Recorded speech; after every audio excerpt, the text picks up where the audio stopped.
सतत श्रेणी में मोड किस प्रकार से कैलकुलेट किया जाएगा। पिछले पार्ट में अपन ने देखा था कि इसका फॉर्मूला क्या होगा, उस पर आधारित कुछ क्वेश्चन हैं जिसको अपन देख रहे हैं। क्लास इंटरवल दिया हुआ है, इसके साथ आपको आवर्ती दी हुई है। तो इसमें देखिए आवर्ती की ओर ध्यान दे दीजिए। शुरुआत में आवर्ती 10 है, 12, 16, 14, 10, 8, 17, 5 और 4 है। अर्थात आपका जो आवर्ती बंटन है वह अनियमित आवर्ती बंटन है। और अनियमित आवर्ती बंटन यदि होता है तो अपन जिस मेथड को काम में लेंगे वह आपका कहलाएगा ग्रुपिंग मेथड। यानी ग्रुपिंग मेथड के द्वारा अपन मोड का निर्धारण करेंगे। तो ग्रुपिंग मेथड के द्वारा मोड का किस प्रकार से निर्धारण किया जाएगा, उसमें ग्रुपिंग मेथड से मोड का निर्धारण करने पर अधिकतम आवर्ती जहां आएगी वह आपका बहुलक वर्ग हो जाएगा। और उस बहुलक वर्ग में से वास्तव में बहुलक कौन सा होगा इसका निर्धारण करना पड़ेगा। तो इसके लिए अपन सतत श्रेणी के लिए एक फॉर्मूला काम में लेंगे और उस फॉर्मूले के द्वारा अपन देखेंगे कि वास्तव में आपका मोड कौन सा होगा। तो सबसे पहले ग्रुपिंग मेथड के द्वारा करते हैं। कॉलम नंबर 1 में प्रश्न में दी हुई आवर्ती को लिखा जाता है। कॉलम नंबर 2 और कॉलम नंबर 3 में आपकी जो लिखी जाएगी वह दो आवर्तियों का योग लिखा जाएगा। कॉलम नंबर 3 में 3 कॉलम नंबर 3 में दो आवर्तियों का योग। अगले जो 3 कॉलम होंगे 4, 5 और 6, इसमें अपन जो काम में लेंगे वह आपका 3 आवर्तियों का योग होगा। और उसके बाद अधिकतम आवर्ती का निर्धारण अपन करेंगे। अधिकतम आवर्ती वर्ग आवर्ती और अधिकतम वर्ग आवर्ती टेलीबार लगा करके अपन इसकी फ्रीक्वेंसी लिख देंगे। और इस फ्रीक्वेंसी के बाद में किस प्रकार से अपन फॉर्मूले के द्वारा इसको कैलकुलेट करेंगे। तो सबसे पहले ग्रुपिंग मेथड देखिए। पहला कॉलम प्रश्न में दी हुई आवर्ती, सेकंड कॉलम में दो आवर्तियों का योग। ये आपके दो आवर्तियों का योग हो गया।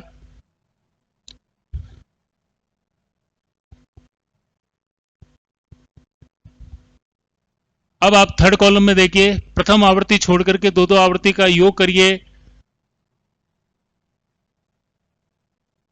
8 और 17 25, 5 और 4 9। कॉलम नंबर 4 में देखिए आप 3 आवर्ती का योग कीजिए।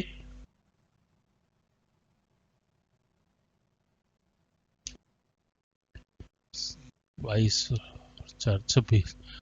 कॉलम नंबर 5 में देखिए प्रथम आवर्ती को छोड़कर 3 आवर्ती का जो योग कर दीजिए।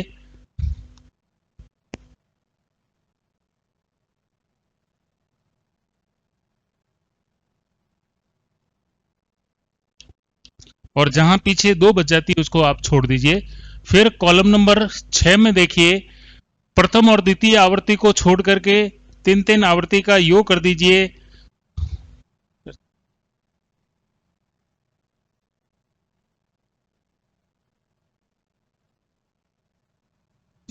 अब देखिए जब आपके पास ग्रुपिंग हो गया तो अधिकतम आवर्ती का निर्धारण अपन करते हैं। तो इस कॉलम नंबर 1 में अधिकतम आवर्ती 17 है जो आपके 28 से 32 वाले पार्ट में आती है। तो इसके सामने एक टेलीबार लगा लीजिए। कॉलम नंबर सेकंड में देखिए इसमें अधिकतम आवर्ती आपकी 30 है और जो 30 है वो 12 से 16 और 16 से 20 के बीच में है। अधिकतम आवर्ती का जो मूल्य है ये 28 है, वो आपका 8 और 12 से 16 के बीच में है। इस आवर्ती में 38 है जो आपका जो मूल्य है ये तीनों आवर्ती का योग है। उसके बाद जो 42 है वह जो आपका योग होगा 8 से 12 ये और इसका योग है। और फिर लास्ट में जो 40 है 12 से 16 इसका और इसका योग है। अब यदि अपन इन सब को लिख लिया जाए तो 1 3 5 3 1 और 1 और ये आपके 14 पूरे हो जाने चाहिए। देखिए 3 4 5 9 और 3 12 13 और 14 हो गए। अधिकतम आवर्ती जो आपकी है वह 5 है और इस अधिकतम आवर्ती के सामने यदि अपन वैल्यू देखा जाए तो जो वर्ग आएगा वो आपका 1216 वर्ग आएगा। अधिकतम आवर्ती आपकी 5 आई है अधिकतम आवर्ती, और जो 5 है इस 5 के सामने जो आएगा वह आएगा मॉडल ग्रुप आ जाएगा। देखिए यदि अपनी डिस्क्रीट सीरीज थी तो उस डिस्क्रीट सीरीज में अपने पास जो चीज निकल करके आती थी वह आती थी आपकी डायरेक्ट मोड निकल जाता था, जबकि इसमें आपका मॉडल ग्रुप निकलेगा। जब मॉडल ग्रुप आ जाता है उसके बाद में जेड का निर्धारण अपन करते हैं L plus F one minus F zero, formula है two F one minus F zero minus F two into I. अब इस फॉर्मूले में यदि देखा जाए तो एफ जीरो कौन सा हुआ, एफ वन कौन सा हुआ और एफ टू कौन सा हुआ। देखिए मॉडल ग्रुप की जो है वो आपकी एफ वन हो गई, एफ जीरो हो गई और ये आपकी एफ टू हो गई। एफ जीरो, एफ वन और एफ टू को यदि देखा जाए, एफ जीरो, एफ वन और एफ टू को अगर अपन लिखें तो अपन इस प्रकार से लिख सकते हैं 12, 16 और 14। आई इज इक्वल टू अगर लिखा जाए तो 4 का अंतर है, एल यदि लिखा जाए तो 12 हुआ। यदि अपन इसको फॉर्मूले के रूप में लिखें तो फॉर्मूला जो आपका इस प्रकार से बनेगा, एल इज इक्वल टू 12 है plus 16 minus 12 upon 2 into F one 16 minus 12 minus 14 into 4। तो अपन इसको कैलकुलेट करेंगे, 4 इंटू 4 हो गए और फिर 32 में से 26 माइनस हो गए, फिर इसको आगे लिखा जाए 12 और 4 इंटू 4 और अपॉन 6, 2 दूनी 4, 3 दूनी 6, 12 प्लस 8 अपॉन 3। और अगर अपन 8 अपॉन 3 को यदि अपन डिवाइड करके लिखते हैं तो इसका आ जाएगा 2.67। तो 12 प्लस 2.67 और इसका जो आंसर आएगा मोड इज इक्वल टू आएगा 14.67 और यही इसका मोड का मूल्य होगा। मीन्स कंटिन्यूस सीरीज में मोड कैलकुलेट करने का जो तरीका होगा वो इस प्रकार से होगा। सबसे पहले इंस्पेक्शन या ग्रुपिंग मेथड के द्वारा अपन ग्रुपिंग कर लेंगे, उसके बाद में मॉडल ग्रुप कैलकुलेट होगा और मॉडल ग्रुप कैलकुलेट करने के बाद में एक्चुअल में मोड का निर्धारण जो अपन करेंगे इस प्रकार से करेंगे। इसमें नोटेशन में एल यानी lower limit of model group होगी जो 12 है। फिर इन तीनों की वैल्यू अपन लिख लेंगे। F1 में मैंने बहुलक वर्ग की आवर्ती, F0 बहुलक वर्ग से पहले वाले आवर्ती का मूल्य और F2 बहुलक वर्ग के बाद वाले वर्ग की आवर्ती का मूल्य। इस प्रकार से इसका कैलकुलेशन करेंगे जो 14.67 आपका आएगा। कंटिन्यूस सीरीज में मोड का निर्धारण करने का नेक्स्ट क्वेश्चन जो आपका है वो इस प्रकार से है 10 से 20, 20 से 30, 30 से 40। अब आपकी फ्रीक्वेंसी दी हुई है। अब इस फ्रीक्वेंसी में भी देखिए आपकी जो आवर्ती जो दे रखी है वो 5, 9, 13, 21, 20, 15, 8 और 3 है। यह आपका नियमित आवर्ती बंटन है। लेकिन जब इस प्रकार का आपका जो प्रश्न होगा इसमें आपको सबसे पहले ग्रुपिंग मेथड आपको करना पड़ेगा। और ग्रुपिंग मेथड जब आप करेंगे तो उस ग्रुपिंग मेथड में क्या होगा, क्या आपके पास ग्रुपिंग करके इसका देख लीजिए। इस ग्रुपिंग करने पर दो स्थितियां ऐसी आएगी, 40 से 50 वर्ग और 50 से 60 वर्ग, इन दोनों की आवर्ती एक समान आएगी ग्रुपिंग के द्वारा। अब इस जब एक समान की स्थिति आ जाती है उसमें से वास्तव में आपका मॉडल ग्रुप कौन सा होगा इसका निर्धारण अपने को करना पड़ेगा। इसका निर्धारण करने के लिए अपने पास मान लीजिए 40 से 50 अगर आपका मॉडल ग्रुप आता है और फिर दूसरा आता है अधिकतम आवर्ती। ग्रुपिंग करके देख लेना, इस ग्रुपिंग में दो वर्ग ऐसे होंगे, एक वर्ग आपका 40 से 50 होगा, एक वर्ग आपका 50 से 60 होगा। तो अब इसमें आसपास की जो आवर्ती होती है उसका प्रभाव भी इस मॉडल ग्रुप के ऊपर पड़ेगा। जब आस पास की यानी निकटवर्ती आवर्ती का योग करेंगे, योग करने के बाद जिसका योग सर्वाधिक होगा वास्तव में जो मॉडल ग्रुप होगा वही होगा।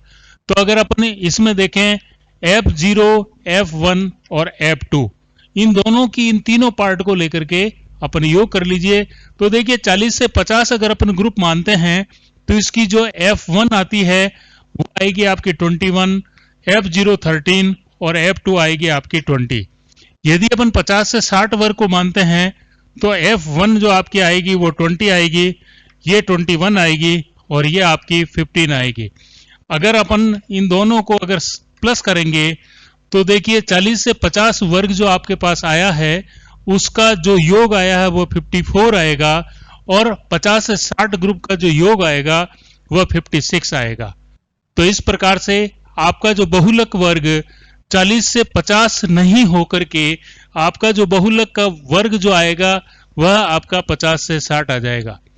अब मैंने आपको यह बताया था, सबसे पहले बहुलक वर्ग का निर्धारण अपन ने कर लिया, बहुलक वर्ग जो आया वो 50 से 60 आ गया।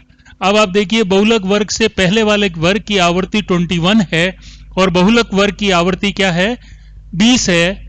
मीन्स बहुलक वर्ग से पहले वाले वर्ग की आवृत्ति या बहुलक वर्ग से बाद वाले वर्ग की आवृत्ति यदि बहुलक वर्ग से अधिक हो जाती है तो उस दशा में आपका अल्टरनेट फॉर्मूला चलेगा। अल्टरनेट फॉर्मूला चलेगा, मैंने आपको बताया था, यदि अपन प्रथम सूत्र के द्वारा अगर इसका मान कैलकुलेट करेंगे तो जो बहुलक वर्ग का जो मान आएगा वह बहुलक वर्ग की सीमाओं के बाहर आएगा। जब बहुलक वर्ग की सीमाओं के बाहर जो आता है, ऐसी स्थिति होती है जब बहुलक वर्ग से बहुलक वर्ग वाले पहले वाले वर्ग की या बाद वाले वर्ग की आवृत्ति यदि अधिक होती है तो बहुलक का मान बहुलक वर्ग की सीमाओं के बाहर जाएगा।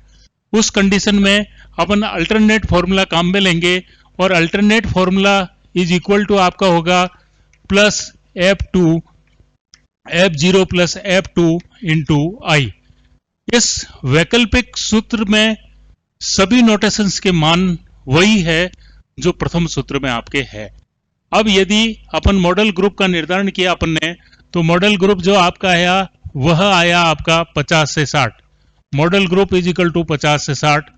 F0 F2 क्या होगा, बहुलक वर्ग की आवृत्ति है 20, F0 is equal to 21, F0 जो आपका है 21 और F2 जो आपका है वो आ गया आपका 15 और I इज इक्वल टू आपका जो होगा वह 10 होगा। इसको इस फॉर्मूले में रख लीजिए, L is equal to 50, F2 is equal to 15 और F0 is equal to 21 plus 15 into I is equal to 50 plus 150 into 15 into 10 और 36। यदि इसको देखा जाए 50 प्लस 150 को यदि अपन 36 से यदि डिवाइड किया जाए तो आपका जो आंसर आएगा वो आएगा 50 प्लस 4.17। तो इस तरीके से कहेंगे 54.17, ये आपका आंसर होगा जो मोड होगा। इसको आप प्रथम सूत्र से करके देख लीजिए। प्रथम सूत्र से करने पर बहुलक का मान बहुलक वर्ग की सीमाओं के बाहर जाएगा, इसलिए इस फॉर्मूले को काम में लेंगे। अपने पास दो तरीके के प्रश्न आते हैं। एक आता है एक जैसे दो ग्रुप अगर अपने पास अधिकतम आवृत्ति आ जाए ग्रुपिंग करने के बाद, उनमें से वास्तव में मॉडल ग्रुप कौन सा होगा उसका निर्धारण करना पड़ेगा। और एक आता है सीधा सीधा केवल एक ही मॉडल ग्रुप आ जाए, उसमें अपन किस प्रकार से निर्धारित करेंगे। तो ये थे, और फिर था अल्टरनेट फॉर्मूले का, कि अल्टरनेट फॉर्मूला कब लगेगा।